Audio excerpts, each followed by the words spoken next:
Bismillah, Assalamualaikum warahmatullahi wabarakatuh. Waalaikumsalam warahmatullahi wabarakatuh. Alhamdulillahi rabbil alamin, ar-rahmanir rahim, maliki yaumiddin. Asyhadu an la ilaha illallah, asyhadu anna muhammadar rasulullah. Allahumma salli ala sayyidina Muhammadin wa ala alihi wa sahbihi ajmain, amma ba'd. Yang sama-sama kita muliakan dan hormati guru kita bersama, Kiai Haji Ahmad Suyuti SAG, yang sama-sama pula kami hormati bapak-bapak sekalian yang hadir. Alhamdulillah, mudah-mudahan kehadiran daripada bapak sekalian menambah kemakmuran masjid kita bersama dan sama-sama mengambil bagian untuk mendapatkan pahala dari Allah Subhanahu wa taala, yaitu lewat memakmurkannya, lewat menghadiri kajian yang sudah diadakan, dan malam ini kajian rutin seperti biasa, yaitu kajian kitab Sulam Taufik. Salat beriring salam semoga tercurah limpah kepada baginda Nabi Muhammad SAW, pada keluarga, sahabat, hingga kepada kita sekalian. Jamaah yang saya hormati, seperti biasa kajian kita melanjutkan bab yang pekan lalu, dan di akhir sesi kajian, dan seperti biasa pula silakan jamaah disimak materi yang disampaikan, kemudian sama-sama pula kita diskusikan atau tanyakan dengan guru kita. Dan karena mau menjelang Ramadan, untuk kisahnya agak panjang, yaitu jam 7 atau 19.30. Pun demikian maghribnya agak maju, jam 18.15.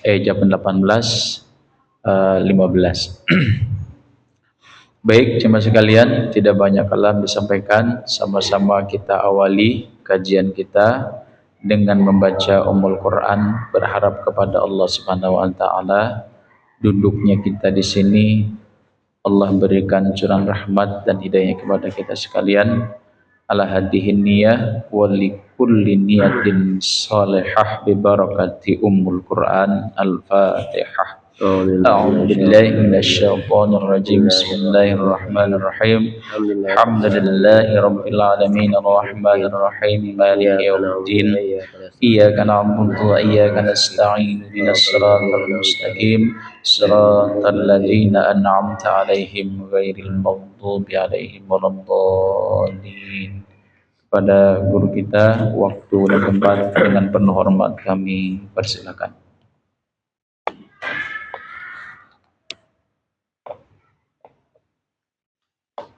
Assalamualaikum warahmatullahi wabarakatuh. Alhamdulillah. Alhamdulillah wassalatu wassalamu ala Rasulillah Sayyidina Muhammad ibn Abdillah wa ala alihi wa sahbihi wa mawalah, amma ba'du. Inna Allaha wa malaikatahu yusalluna ala nabi ya ayyuhalladzina amanu sallu alaihi wa sallimu taslima. Allahumma salli wa sallim wa barik alaihi. Ya Rabbi bil Mustafa balligh maqasidana waghfir lana ma madha ya wasi'al karami. Ya Rabbi bil Mustafa balligh maqasidana waghfir lana ma madha ya wasi'al محمد سيد الكونين والثقلين والفريقين من عرب ومن عجم.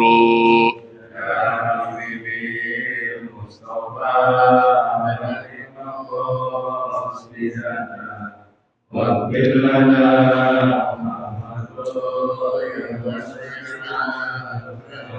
مولاي صل وسلم دائما أبدا على حبيبك خير الخلق كلهم يا ربي مصطفى واغفر لنا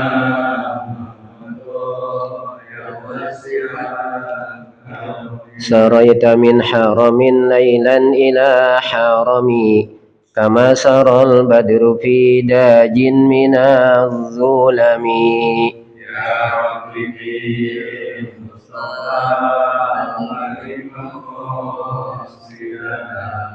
واغفر لنا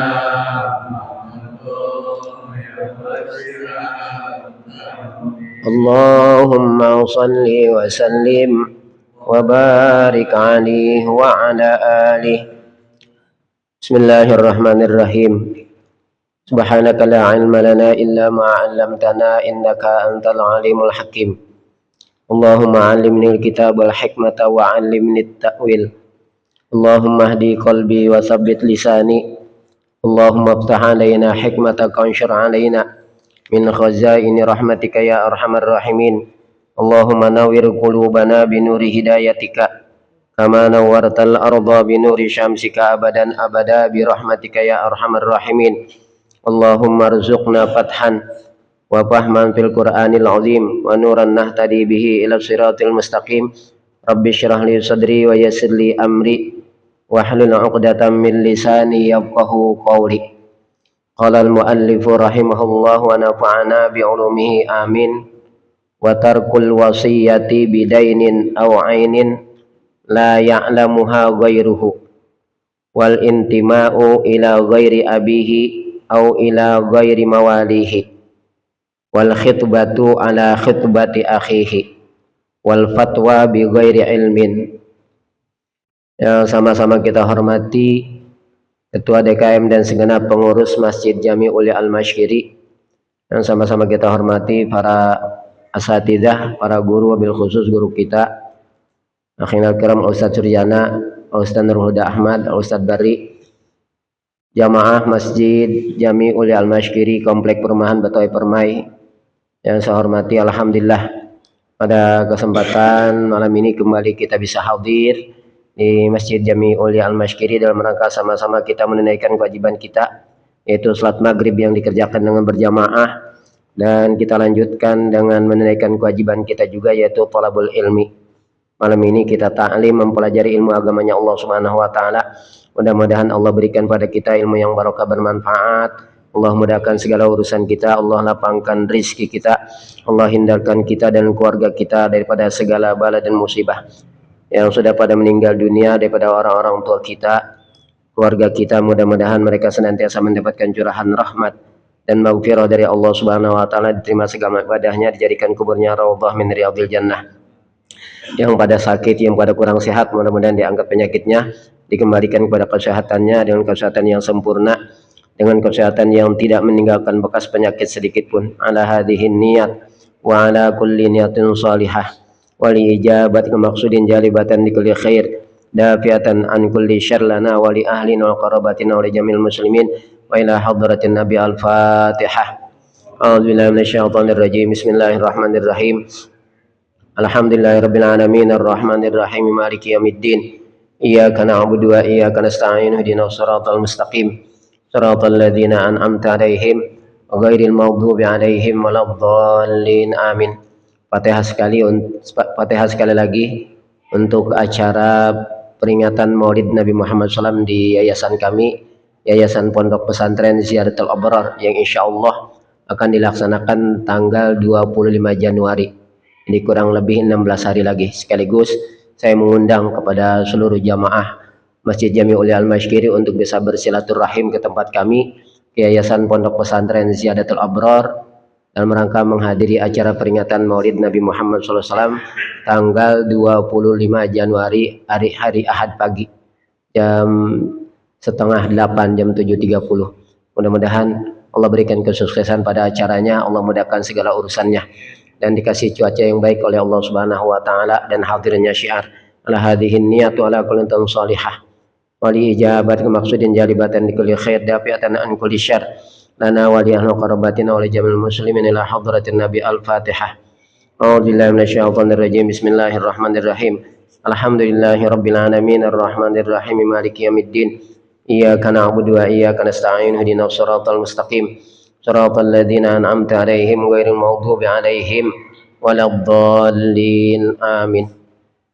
Jamaah sekalian, kita masih melanjutkan tentang maksiat lidah, perbuatan dosa yang dilakukan oleh lidah kita. Bismillahirrahmanirrahim. Di kitab saya halaman 70. Halaman 70. Bismillahirrahmanirrahim. Qala al-muallif rahimahullah wa nafa'ana bi ulumihi amin. Wa tarkul wasiyati bidainin la ya'lamuhu ghairuhu. Selanjutnya, di antara maksiat lidah, di antara dosa yang dilakukan oleh lidah kita adalah watarkul wasiyati bidainin aw ainin, yaitu meninggalkan wasiat, tidak mau berwasiat, bidainin dengan suatu hutang, aw ainin atau dengan sesuatu benda, la ya'lamuha ghairuhu, yang tidak ada yang mengetahuinya selain dia. Jadi Pak, kalau kita seandainya punya hutang sama seseorang, itu tidak ada satupun yang tahu, termasuk istri kita nggak tahu bahwasanya kita punya hutang. Anak-anak kita juga nggak tahu bahwasanya kita punya hutang sama seseorang. Maka wajiblah kita berwasiat tuh. Ya, kita khawatir kita meninggal, di antara anggota keluarga kita satupun tidak ada yang tahu bahwasanya kita meninggal ini punya hutang kepada seseorang. Atau ada sesuatu benda, seumpamanya ada milik seseorang yang ada pada kita gitu, dan itu tidak ada yang tahu kecuali kita doangan. Maka wajiblah kita berwasiat gitu. Supaya apa? Supaya hak orang lain itu bisa tertunaikan dengan wasiat. Dalam kaidah fiqih, lil wasaili hukmul maqasid. Wasilah itu hukumnya sama yang dimaksud. Nah, mengembalikan hak orang lain itu kan wajib. Tidak mungkin itu bisa dikembalikan hak orang lain seperti yang kita berhutang kepadanya, ya, ataupun barang orang yang ada pada kita. Kalau kita tidak berwasiat, tuh, kecuali kalau ada orang yang tahu bahwasanya kita punya hutang pada sebulan, atau ada suatu milik orang lain yang ada pada kita.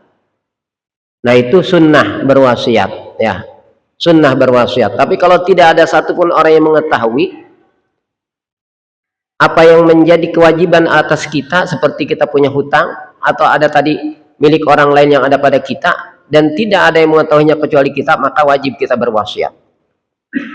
Kalau kita tidak mau berwasiat, maka berarti kita berdosa.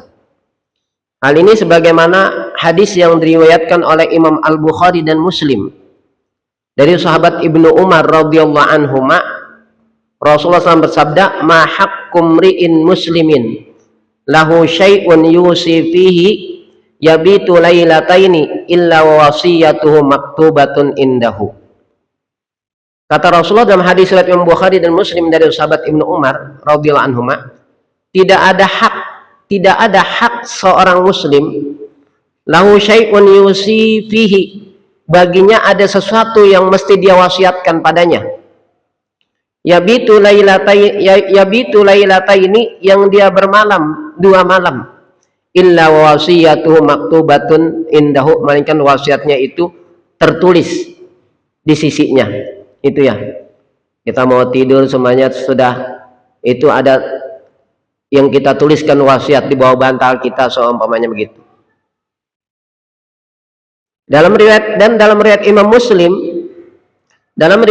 Muslim, yabitu salah salayalin, dia bermalam 3 malam. Sahabat Ibnu Umar sebagai perawi hadis ini, beliau berkata, ma marrat alayya lailatun mundu sami'tu Rasulullah sallallahu alaihi wasallam qala dzalika illa wa indi wasiyati. Kata sahabat Ibnu Umar sebagai perawi hadis tersebut, kata beliau, "Ma marrat alayya lailatun," tidaklah berlalu atasku suatu malam, "mundu sami'tu Rasulullah sallallahu alaihi wasallam qala dzalika," dari sejak Rasulullah sallallahu alaihi wasallam bersabda demikian, "illa wa indi wasiyati," melainkan di sisiku ada wasiatku. Tepat. Karena saking wajibnya wasiat kan, itu kalau seseorang meninggal, itu sebelum waris itu harus wasiat dulu yang ditunaikan. Hutang-hutang dulu yang harus dibayarkan. Allah Ta'ala berfirman di dalam Al-Quran, "Mim ba'di wasiyatin yusi biha audainin." Warisan itu dibagikan mim ba'di wasiyatin yusi biha, setelah wasiat yang dia wasiatkan. Audainin atau hutang. Tapi walaupun dalam ayat ini wasiat didahulukan, kemudian setelah itu disebutkan hutang, tapi Rasulullah SAW pada prakteknya mendahulukan membayar hutang gitu, daripada menunaikan wasiatnya. Dan warisan itu terakhir, Pak. Ya, jangan orang meninggal langsung warisannya tuh dibagi-bagi, pada si mayit ini punya suatu wasiat atau punya hutang. Nah, yang harus didahulukan adalah bayarkan hutangnya, kemudian tunaikan wasiatnya, baru kalau ada sisanya bagi waris gitu. Allah Ta'ala berfirman, "Mim ba'di wasiyatin yusi biha audainin." Gitu. Tapi sekali lagi pada prakteknya Rasulullah, walaupun pada ayatnya wasiat itu disebut lebih dulu daripada hutang, tapi ada prakteknya Rasulullah mendahulukan hutang, membayar hutang, kemudian baru menunaikan wasiatnya. Itu, Pak. Jadi berarti mulai malam ini nih, kalau kita punya sesuatu kewajiban seperti hutang atau ada barang orang lain yang ada pada kita, kalau nggak ada yang tahu, satupun di antara anggota keluarga kita, istri kita nggak tahu, anak-anak kita nggak tahu, tuh tulis lama kita wasiat kita, taruh tuh, ya di bawah bantal kayak gitu. Karena umur nggak ada yang tahu, Pak, ya. Umur nggak ada yang tahu. Bisa saja pada saat kita tidur, ajal kita kan sampai. Karena itu pengalaman keluarga kami, Pak. Ibu saya itu meninggal pada saat beliau tidur. Ya, tidak ada yang tahu tuh jam berapa ibu saya meninggal. Adik saya yang bontot ketika itu masih nyusu. Pagi-pagi sekitar jam 8:30 lah, ibu saya pesan, "Mak mau tidur, jangan dibangunin," gitu. Kata emak saya begitu. Bapak saya lagi ke sawah. Ini kan dulu semuanya sawah nih. Ya. Ya, jadi dulu waktu saya kecil mainnya ke sawah mulu sini, mancing, main turun ke sawah, ngebak di situ, di selokan situ tuh. Ya. Kali Cakung tuh. Kerjaan saya dulu begitu, kecil ya. Ya. Bapak saya lagi di sawah gitu. Nah, kata ibu saya, "Mak mau tidur, jangan dibangunin." Adik saya kan yang bontot masih nyusu nih. Pas waktu zuhur dia lapar, mungkin nangis ya, kena lapar. Dan memang waktu zuhur mesti dibangunkan untuk sholat kan. Nah, akhirnya dibangunin ibu saya. Nah, pada saat dibangunin itulah sudah tidak ada. Beliau sudah wafat. Jam berapa wafatnya nggak tahu. Bapak saya juga lagi di sawah begitu. Ya. Nah, ini pentingnya masalah pesan-pesan yang kita tuliskan kalau seandainya ada sesuatu kewajiban atas kita. Kalau kita nggak punya sesuatu sih, yang tidak punya sesuatu kewajiban atas kita, nggak jadi masalah. Ini kalau ada seandainya tadi utang ataupun suatu benda la ya'lamuhu ghairuhu, tidak ada yang mengetahuinya selain dia, maka wajib berwasiat. Kecuali kalau ada yang tahu, orang lain tahu, maka wasiat itu hukumnya apa? Sunnah gitu.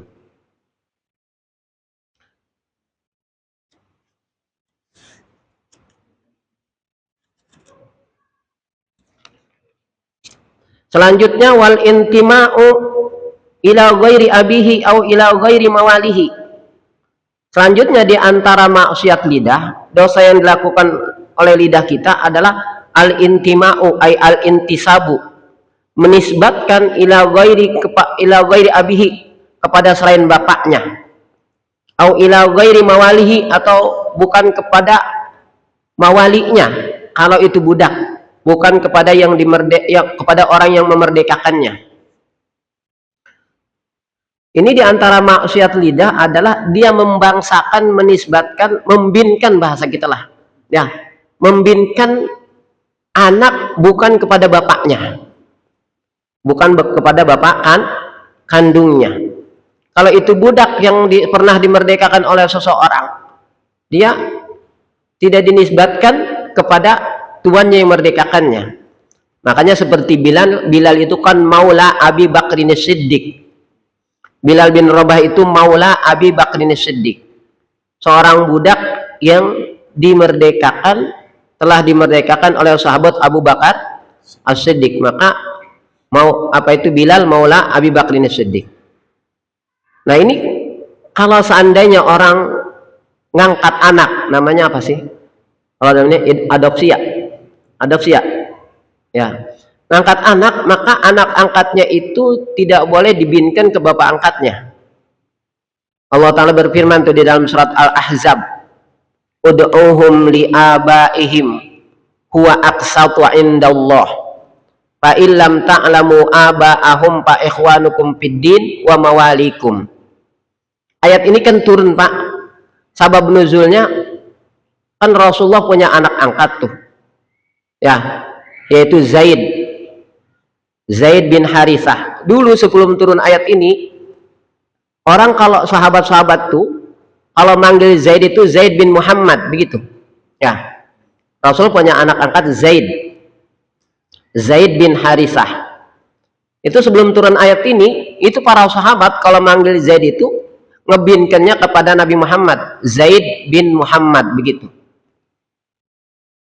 Nah, turunlah ayat ini nih dalam surat Al-Ahzab itu ayat 5. Ud'uhum li'abaihim huwa aqsatu indallah. Panggil mereka kepada bapak-bapak mereka, binkan mereka kepada bapak-bapak mereka. Fa illam ta'lamu aba'ahum fa ikhwanukum fiddin wa mawalikum. Kalau kamu tidak tahu siapa bapak mereka, tahu-tahu kita nemuin anak aja, anak bayi di kardus umpamanya. Kan banyak sekarang orang yang suka buang bayi, ya. Buang di semak-semak, di kardus. Anak siapa? Enggak ketemu orang tuanya tuh, enggak tahu. Fa illam ta'lamu aba'ahum fa ikhwanukum fiddin. Kalau kamu tidak tahu siapa bapak mereka, kan itu saudara kamu seagama, gitu. Wa mawalikum, dan orang-orang yang kamu sebagai walinya, sebagai orang yang bertanggung jawab mengurus segala keperluan anak tersebut. Nah kalau di sekolah biasa kan kalau orang tua atau wali kan gitu, orang tuanya nggak tahu, biasanya wali artinya orang yang bertanggung jawab terhadap urusan anak tersebut ya, dalam hal sekolah tuh bayaran dan sebagainya lah gitu. Jangan bin ke bapakan angkat tersebut. Nah itu sabab nuzulnya begitu, dulunya Zaid. Makanya pernah sempat gempar, Pak, ketika Zaid itu menceraikan istrinya. Lalu Allah nikahkan bekas istri Zaid itu kepada baginda Rasulullah SAW. Oh gempar, Pak. Kalau sekarang viral, orang-orang munafik sekarang nggak digoreng, apalagi penebar hoak. Muhammad telah menikahi bekas istri anaknya, begitu ya. Muhammad telah menikahi bekas istri anaknya. Nah, turunlah ayat tuh. Falamma qada Zaidun minha wataran zawwajnakaha likai la yakuna 'alal mu'minina harajun fi azwaji adiyaihim. Falamma qada Zaidun minha wataran, tatkala Zaid sudah tidak berhasrat lagi kepada istrinya, diceraikan tuh istrinya, Zaid bin Harithah, anak angkatnya Rasulullah Shallallahu Alaihi Wasallam. Zawwajnakaha, kami nikahkan, kami kawinkan engkau wahai Muhammad dengan bekas istri Zaid itu. Likai la yakuna 'alal mu'minina harajun fi azwaji adiyaihim, supaya tidak ada dosa atas orang-orang yang beriman fi azwaji adiyaihim, dalam menikahi anak-anak angkat mereka. Anak angkat itu bukan siapa-siapa, Pak. Itu gempar ketika itu, Pak. Nah kan kalau bahasa kita mah kan itu mantunya gitu. Bekas istri Zaid tuh, mantunya Rasulullah. Kan di antara mahram itu wa halailu abnaikumul ladina min aslabikum. Di antara wanita yang haram dinikahi adalah mantu, istri anak-anak, tapi min aslabikum, anak kandung kita, istri anak kandung kita. Apa namanya? Mantu ya. Halilah, halilah itu istri halilah. Wanita yang telah halal bagi kita itu. Jadi istri itu bukan mahram, Pak. Ada orang salah. Kok sama istri batalkan istri mahram? Lah kok mahram jadi istri? Gitu ya. Nah, istri itu halilah, bukan mahram. Mahram itu wanita yang haram dinikahi. Istri kan mahram, karena kok batal sama istri kan begitu katanya. Begitu. Wa halailu abnaikumul ladina min aslabikum, dan istri-istri anak sulbimu. Tuh. Sedangkan tadi yang dinikahi oleh Rasulullah, dan Rasulullah yang bukan Allah yang menikahkan Rasulullah dengan bekas istri Zaid. Kenapa? Ada tujuan syariat di situ. Ya, ada tujuan syariat. Tujuan syariatnya apa? Likai la yakuna 'alal mu'minina harajun fi azwaji adiyaihim. Supaya tidak ada dosa atas orang-orang yang beriman dalam menikahi anak-anak angkat mereka, gitu. Tuh. Tapi gempar, Pak. Kalau penyebar hoax, ramai itu. Nah, turun ayat itu tuh. Falamma qada Zaidun minha wataran zawwajnakaha. Satu-satunya sahabat dalam Al-Qur'an yang disebutkan namanya di Al-Qur'an Zaid. Ya. Ini buat teka-teki, buat apa bahasa kita, buat tebak-tebakan. Perlombaan di cerdas cermat, seumpamanya cerdas cermat dalam masalah agama gitu Islami. Siapa nama sahabat Rasul yang disebutkan namanya di Al-Quran? Cuman satu sahabat Rasul namanya yang disebutin di Al-Quran, yaitu Pak Zaid bin Harithah. Adapun Abu Bakar itu tidak secara langsung disebutkan, yaitu idhuma fil ghari idh yaqulu li sahibihi la tahzan innallaha ma'ana. Idhuma fil ghari, ketika keduanya berada di dalam gua. Siapa tuh keduanya berada dalam gua? Idh yaqulu li sahibihi, ketika dia berkata kepada sahabatnya. Siapa sahabatnya itu? Nah, dalam tarikan Abu Bakar yang menemani Rasulullah hijrah, bersembunyi di dalam gua Sur tuh ya, dari kejaran orang-orang kafir Quraisy tuh. Idh yaqulu li sahibihi, ketika Rasul berkata kepada sahabatnya. Siapa itu? Itu Abu Bakar As-Siddiq. Tapi kan tidak disebutkan namanya langsung. Ya, gitu. Tapi kalau Zaid mah langsung sebutin, falamma qada Zaidun minha wataran zawwajnakaha. Tuh. Jadi kalau ditanya siapa nama sahabat yang namanya secara langsung disebutin oleh Allah di dalam Al-Qur'an, yaitu Zaid bin Harithah, anak angkatnya Rasulullah SAW. Nah, di antara maksiat lidah adalah membangsakan atau membinkan bukan kepada bapaknya atau bukan kepada mawalinya, maulanya. Maula itu artinya orang yang telah memerdekakan seorang budak, maka budak tersebut dinisbatkan kepada maulanya. Seperti tadi sahabat Bilal bin Rabah dinisbatkan juga Bilal maula Abi Bakrin Siddiq. Bilal itu maula Abi Bakrin Siddiq, budak yang telah dimerdekakan oleh sahabat Abu Bakar As-Siddiq. Nah, selanjutnya di antara maksiat lidah wal khitbatu ala khitbati akhihi, meminang di atas pinangan saudaranya, di atas pinangan orang lain. Ini seorang perempuan udah dipinang, bahasa kita udah dilamar. Ustadz Bari melamar lagi. Ya, tuh. Memang udah terlanjur cinta masih perempuan tersebut. Padahal si perempuan itu udah dilamar gitu. Ustadz Bari ngelamar juga gitu. Nggak boleh ya. Nggak boleh melamar, meminang seorang perempuan di atas pinangan orang lain, sebagaimana sabda Rasulullah Shallallahu Alaihi Wasallam dalam hadis yang diriwayatkan oleh Imam Al Bukhari dan Muslim. Rasulullah Shallallahu Alaihi Wasallam bersabda, la yahtubur rajulu ala khitbati akhihi hatta yatrukal khatibu qablahu aw ya'zana lahul khatibu. Hadis riwayat Bukhari dan Muslim. Tidak boleh seorang laki-laki meminang di atas pinangan saudaranya, di atas pinangan orang lain. Hatta yatrukal khatibu, hingga si peminang yang hatta yatrukal khatibu qablahu, hingga si peminang yang pertama itu sudah meninggalkannya, membatalkan pinangannya bahasa kita.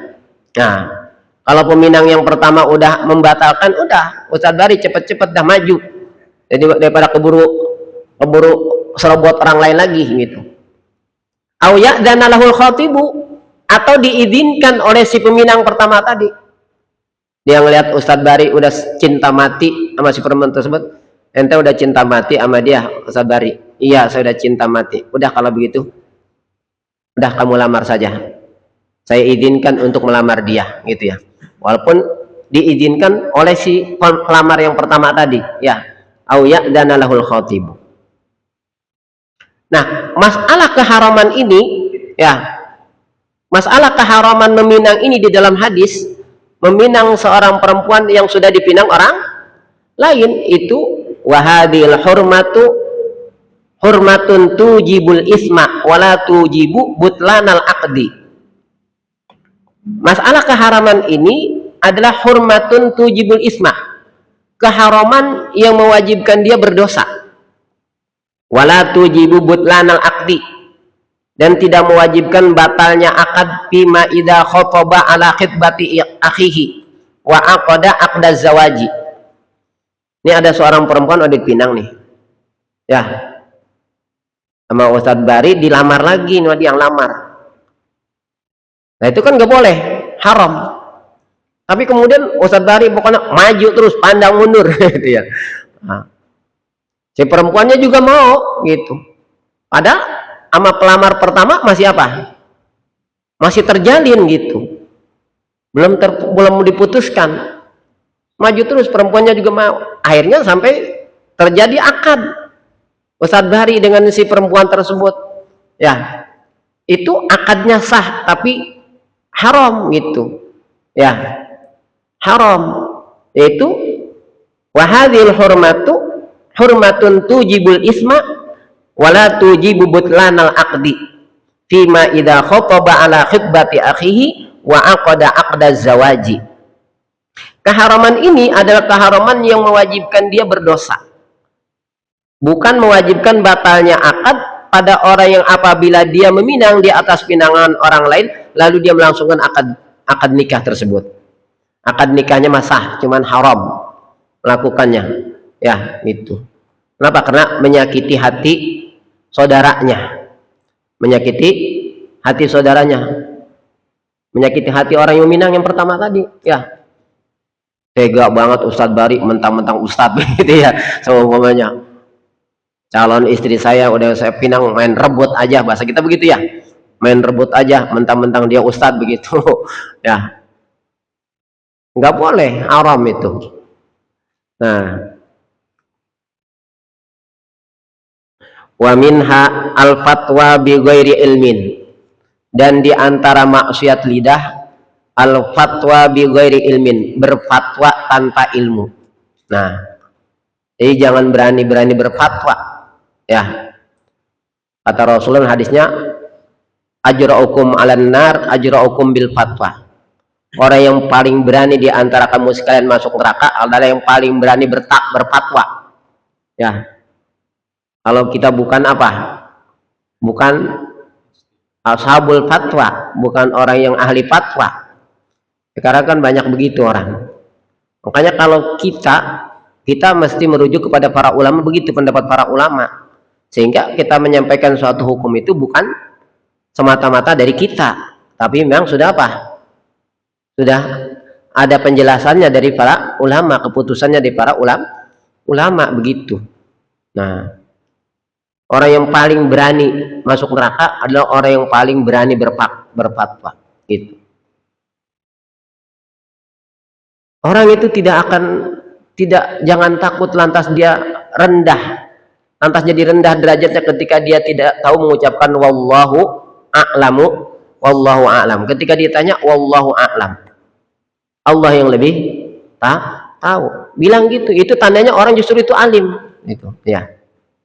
Kalau dia nggak tahu ya bilang nggak tahu. Karena yang namanya manusia itu, ilmu manusia itu terbatas. Wa ma utitum minal ilmi illa qalila. Tidaklah diberikan kepada kamu sekalian daripada ilmu illa qalila, melainkan sedikit. Bukan berarti saya udah disebut ustadz saya serba tahu, tidak gitu. Banyakan yang lebih banyak yang saya tidak ketahui ketimbang apa yang sudah saya ketahui gitu. Banyakan apa yang belum saya bisa ketimbang apa yang saya sudah bisa gitu. Nah, itu termasuk di antara maksiat lidah adalah al-fatwa bi ghairi ilmin, berfatwa tanpa ilmu. Sebagaimana sabda Rasulullah, ajra'ukum 'alal fatwa ajra'ukum 'alan nar. Orang yang paling berani berfatwa berarti dia paling berani masuk neraka gitu. Kata Rasulullah tuh. Karena ini masalahnya masalah hukum. Rusak. Maka di antara yang merusak agama itu apatud dini salasun. Rusaknya agama itu karena 3. Yang pertama, imamun jairun, pemimpin yang zalim. Dia bisa mendikte agama dengan kezalimannya tuh. Ya. Yang kedua, wa mujtahidun jahilun, para mujtahid yang jahil. Para mujtahid yang jahil, padahal dia bukanlah orang yang apa? Ahli ijtihad, tapi dia berijtihad. Itu. Yang kemudian yang ketiga, wal muta'ab wal abidu jahilun, orang yang beribadah yang jahil. Disangkanya dia benar tuh ibadahnya, padahal rusak. Itu seperti itu. Nah, itu yang menyebabkan rusaknya agama.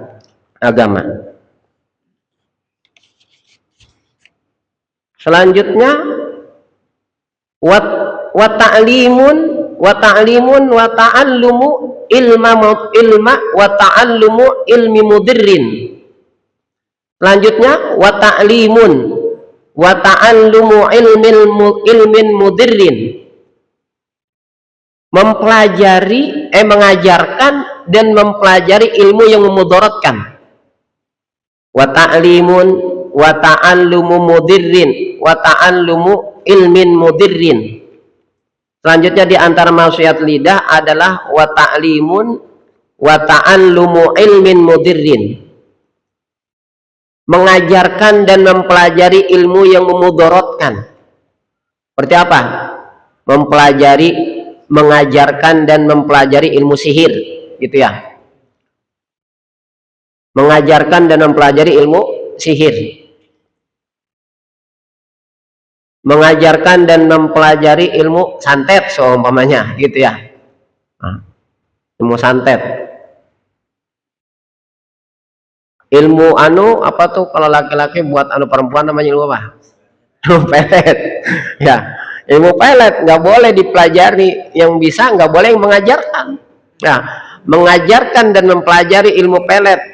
Ya, orang dengan dipelet itu perempuan bukan atas kesadaran dia mencintai seseorang itu, ya, tapi kena pengaruh ilmu peletnya. Pak Ustadz bisa nggak ilmu pelet? Nggak bisa saya. Ya, itu seperti itu.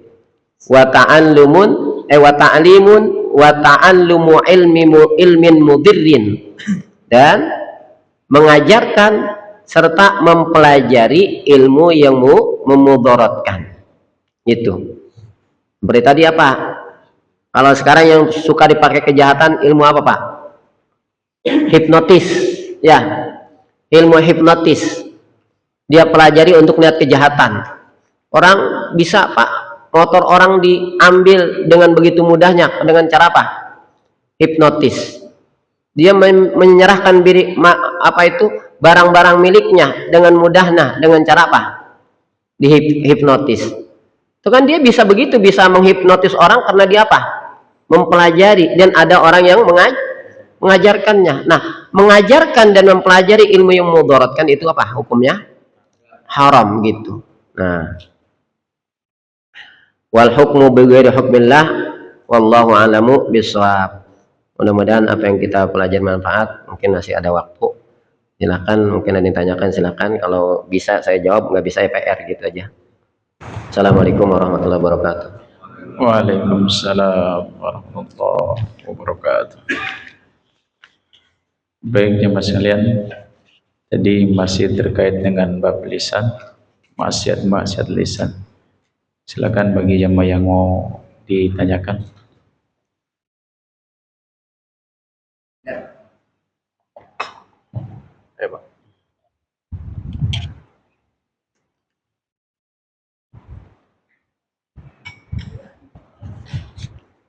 Baik, terima kasih waktunya. Assalamualaikum warahmatullahi wabarakatuh.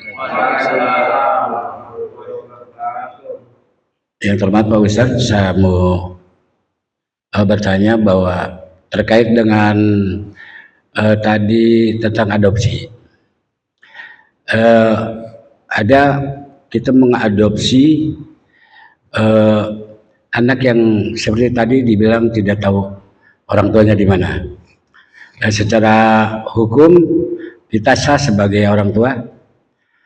Lalu secara syariat, apakah anak itu berhak menyandang binnya kita misalnya, dan bagaimana tentang apakah itu juga termasuk seperti budak yang dibebaskan, itu yang selanjutnya bagaimana tentang hak-hak dia sebagai ahli waris. Demikian Pak Ustadz, dua pertanyaan dari saya. Terima kasih. Ya, tadi dalam ayat surat Al-Ahzab sudah sangat jelas ya. Al-Ahzab ayat 5 ya. Ud'uhum li'abaihim huwa aqsatu indallah. Ayatnya begitu ya. Ud'uhum li'abaihim huwa aqsatu indallah. Panggil mereka atau binkan mereka kepada bapak-bapak mereka, huwa aqsatu indallah. Itulah yang lebih adil, yang lebih benar di sisi Allah. Sekarang fa illam ta'lamu aba'ahum, dia begitu. Kalau kamu sekalian tidak tahu siapa bapak-bapak mereka, itu kan fa ikhwanukum fiddin, itu saudara kamu seagama gitu. Ya, saudara kamu seagama. Jangan mentang-mentang kita urusin dia semuanya dari bayi masih merah, lantas kita akui itu sebagai anak kita. Tapi fa ikhwanukum fiddin itu sebagai bentuk kebaikan kita kepada saudara kita seagama itu. Kalau begitu bagaimana? Kata Allah, ud'uhum li abaihim wa aqsatu indallah fa illam ta'lamu abaahum fa ikhwanukum fiddin wa mawalikum. Dan wali-wali kamu. Dia nggak ada, bapaknya nggak ketahuan, di situ nanti kita hanya sebagai wali, kedudukan kita sebagai wali. Tapi ingat, bukan wali nikah nih ya, kalau semuanya yang diambil anak itu perempuan. Wali dalam artian dia orang yang bertanggung jawab dengan segala urusan anak tersebut, dari mulai nafkah, makannya, pakaiannya, tempat tinggalnya, pendidikannya, urusannya semuanya dia yang bertanggung jawab. Itu wali di situ maksudnya ya, bukan nanti maksudnya pada saat dia nikah dia pula menjadi walinya ya. Itu terus yang kedua tadi masalah hak-haknya. Anak angkat sama sekali tidak ada bagian daripada warisan ya, tidak ada hak sama sekali bagian dari hak warisan. Sekarang bagaimana nih kalau seandainya kita mengangkat anak, mengadopsi anak, udah sayang banget, udah kayak kita anggap sebagai anak angkat, sebagai anak kita sendiri, sebagai anak kandung kita sendiri ya. Nah itu lantas setelah itu biasa kadang-kadang orang istilahnya suka ngangkat anak bisa buat mancing dari rumah tangga lama nggak punya anak gitu ya. Nah, dia pancing semuanya dengan ngangkat anak, mudah-mudahan dengan amalan soleh, amal kebaikan diantaranya dia ngurusin anak orang lain yang tidak mampu ya, anak yang terlantar. Nah, itu sebagai wasilah apa yang dia hajatin, yaitu pengen punya anak, akhirnya dikabulkan oleh Allah Subhanahu wa taala. Karena firman Allah, ya ayyuhalladzina amanu taqullaha wabtagu ilaihil wasilah. Carilah oleh kamu sekalian wasilah kepada Allah untuk hajat-hajat kamu. Yaitu apa? Wasilah kita berupa amal soleh kita kan. Ngurus orang yang terlantar itu amal soleh yang sangat baik gitu ya. Nah, dengan harapan itu menjadi wasilah, Allah anugerahkan kepada kita keturunan begitu. Nah, setelah itu, setelah kita udah ngangkat anak, udah kita anggap sebagai anak kita sendiri saking cintanya. Lahir tuh anak kita, ya, anak kandung kita. Nah, kita nggak pengen kalau seandainya nanti kita meninggal, itu apalagi kita punya harta banyak ya, anak-anak kita, anak-anak kandung kita yang menjadi ahli warisnya, sementara anak angkat kita dia tidak dapat bagian apa-apa dari kita. Dan kita sudah sangat sayang sama dia, kita anggap sebagai anak kandung kita. Nah, caranya ketika dia sama sekali tidak ada bagian atau hak daripada warisan tersebut, caranya lewat wasiat. Nah, lewat wasiat ya, saya wasiat ini untuk anak angkat saya sekian begitu. Tapi jangan lebih, wasiat itu lebih daripada sepertiga. As-sulus fas-sulusu kasirun kata Rasulullah gitu. Ya. Jadi lihat wasiat. Udah tulis wasiat untuknya sehingga dia nanti kalau seandainya kita meninggal itu kan dikeluarkan wasiatnya dulu tadi, mimba diwasiyatin yusi biha audain. Sebelum dibagi waris kan dikeluarkan wasiatnya dulu. Tuh, keluarkan tuh tadi semuanya. Untuk anak angkatnya semuanya 100 meter, udah keluarin dulu, baru sisanya dibagi waris begitu. Mimba diwasiyatin yusi biha oden, jangan dibagi waris dulu, habis tar si anak tadi yang pada sudah diwasiatkan oleh orang yang meninggal tadi, akhirnya nggak dapat apa-apa, padahal dia sudah apa, sudah diwasiatkan untuknya.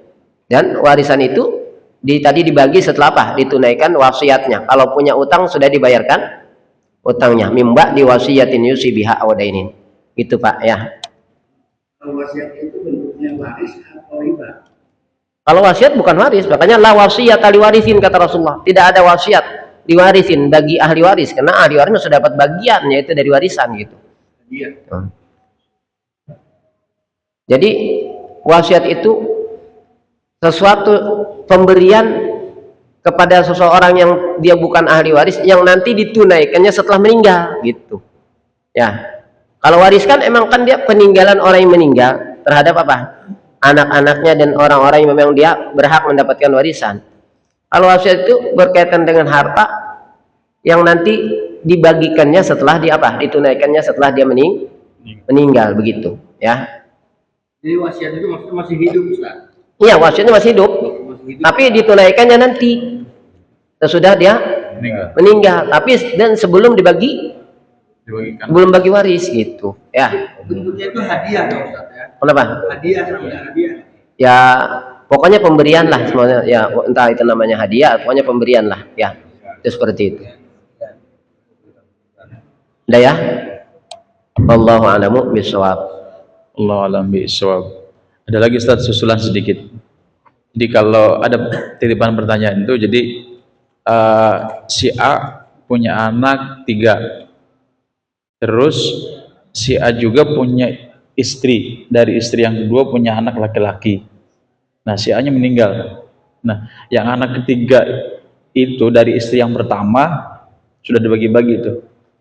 Ya, dari istri yang kedua punya anak 1. Apakah dia punya hak juga untuk waris yang ini? Anak mah dari semua istri sama bagiannya. Nah ini udah dibagi-bagi terlanjur, karena nggak paham hukum syara kan, juga dia apa tidak tahu nih dari mulai bayi sampai ini gede udah nggak tahu berogojol udah gede loh, udah beristri, bahwa ini anak ini. Kalau begitu, kalau udah dibagi-bagi waris, cuman pada nyatanya ada anak kandung dia yang tidak apa, belum ketahuan tadi, karena nggak tahu itu ya, terus baru ketahuan kan. Iya. betul nyatanya anak dia. Maka tadi istilah dibagi ulang lagi, harus diulang lagi gitu. Oh gitu. Supaya nanti pembagiannya jelas gitu. Ya. Ya. Jadi dianin lagi lah. Iya. Jadi ulang gitu. Iya. Makanya kenapa Pak? Nabi itu kita kalau mau poligami harus berani poligami, jangan ngumpet-ngumpet. Jangan ngumpet-ngumpet. Rasulullah bersabda, "A'linu bin nikah." A'linu bin nikah kata Rasulullah. Umumkan dengan pernikahan, bukan sembunyi-sembunyi. Jadi Bapak kalau mau poligami harus gentleman gitu. Nah, makanya akhirnya orang berpoligami akhirnya bohong mulu terhadap istri yang pertama. Jadi dosa mulu kita Pak. Ya akhirnya bagaimana tuh kita ngebohongin istri kita kan gitu ya. Nah, kata Rasulullah justru a'linu bin nikah. Umumkan dalam pernikahan. Nah, berani nggak Pak? Kagak. Nggak berani kan gitu ya. Tuh, supaya nanti hak-haknya jelas di antara istri-istrinya juga dapat bagian begitu. Anak-anaknya juga dari istri yang ini dengan istri yang lain juga sama haknya gitu. Ya. Berarti harus dibagi ulang tuh, walaupun itu udah habis tuh bagi-bagiannya nih, udah Karena ada hak dia. karena ada hak si ini anak ini ya. Iya, begitu. Iya. Wallahu a'lam bishawab. Baik, terima kasih. Alhamdulillah. Sebenarnya banyak ini yang menitip pertanyaan, cuma tidak apa-apa. Udah habis waktunya. Sudah Isa. Baik, terima kasih. Nanti lanjut minggu depan PR ya. Alhamdulillah sudah sama-sama kita simak, sama-sama pula kita diskusi terkait dengan tadi apa yang dibahas. Mudah-mudahan bisa menambah pemahaman kita. Kita akhiri dengan istighfar dan doa keberkandis. Astagfirullahaladzim, subhanakallahumma bihamdika asyhadu an la ilaha illa anta astaghfiruka wa atubu ilaik. Assalamualaikum warahmatullahi wabarakatuh.